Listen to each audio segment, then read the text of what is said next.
안녕하세요. 재테크에 읽는 주선생입니다.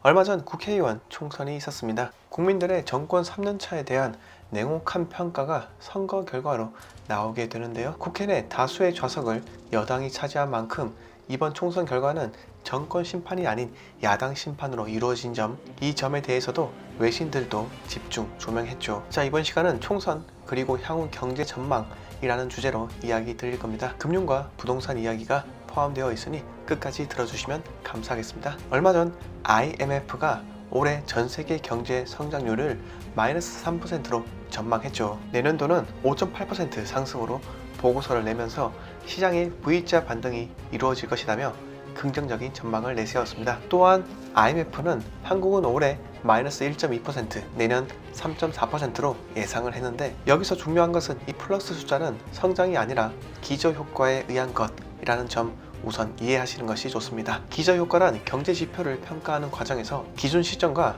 비교 시점의 상대적인 수치에 따라 그 결과가 큰 차이가 나타나는 현상을 말하는 건데요. 코로나 사태로 올해 전 세계 실물 경제에 크나큰 타격이 왔기 때문에 2020년을 기준점으로 삼는다면 내년도는 마치 큰 성장이 있는 것처럼 착시 효과가 펼쳐지게 됩니다. 경제 전문가 김광석 형님이 한국경제TV에서 이야기했듯이 성장률만 높은 것이지 우리가 체감할 만큼 성장을 한 것이 아니다. 즉 숫자만 가지고 내년도 경기가 긍정적일 것이라고 판단하면 안 된다는 겁니다. 또한 김광석 형님은 이러한 기저효과의 왜곡 현상을 지우기 위해 기저효과와 상관없는 실업률을 봐야 한다고 합니다. 그런데 IMF의 전망의 기본 전제가 코로나 사태가 상반기에 고점을 찍고 하반기에는 완화될 것이라는 베이스라인 어썸션에서 출발하게 되었는데, 올해 그리고 내년도 경제 전망은 코로나 사태가 언제까지 그리고 얼마나 심각한 수준일지 이 변수에 따라 달라지기 때문에 IMF의 이번 전망은 다소 낙관적이다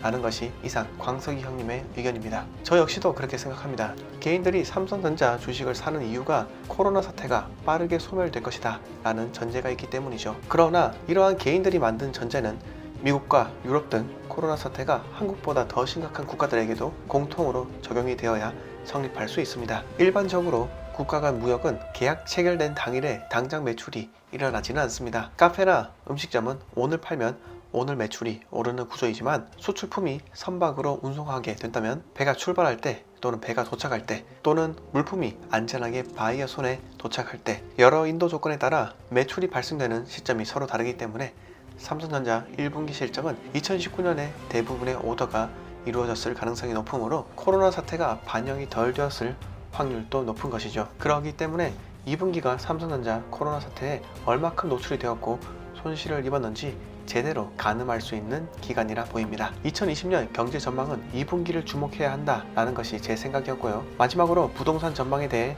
이야기 드리고 마치도록 하겠습니다. 문재인 정부 들어와서 서울과 수도권 부동산 상승이 상당했었는데요. 이뿐만 아니라 수도권과 함께 대구, 대전, 광주도 상승을 했었고, 작년 조정 대상 지역에서 풀린 부산의 경우 상당한 급등이 있었으며, 울산의 경우는 뒤늦게 공급이 소진되며 상승을 하고 있었죠. 하지만 최근 들어 코로나 사태가 터지면서 결국 많이 상승한 곳, 가격이 높은 곳은 실수요자가 뒷받침해주지 못하면서 하락이 발생하게 되었죠. 저는 문재인 정부가 갑작스럽게 정부 기조를 규제 완화로 태세 전환하지 않을 것으로 생각이 듭니다. 아니, 할 수가 없는 거죠. 정치에서는 표심을 붙잡기 위해 명분이라는 게 중요하기 때문인데요. 그러나 이번 코로나 사태의 심각성이 크기 때문에 1주택자에 대한 종부세 완화, 이 점은 가장 현실성이 있다고 보입니다. 그 외에는 세입자의 계약 갱신 청구권, 도입 같은 법령 제정은 시장에 미치는 영향이 그다지 크지 않을 것으로 생각이 듭니다. 저는 정부가 어떤 정책을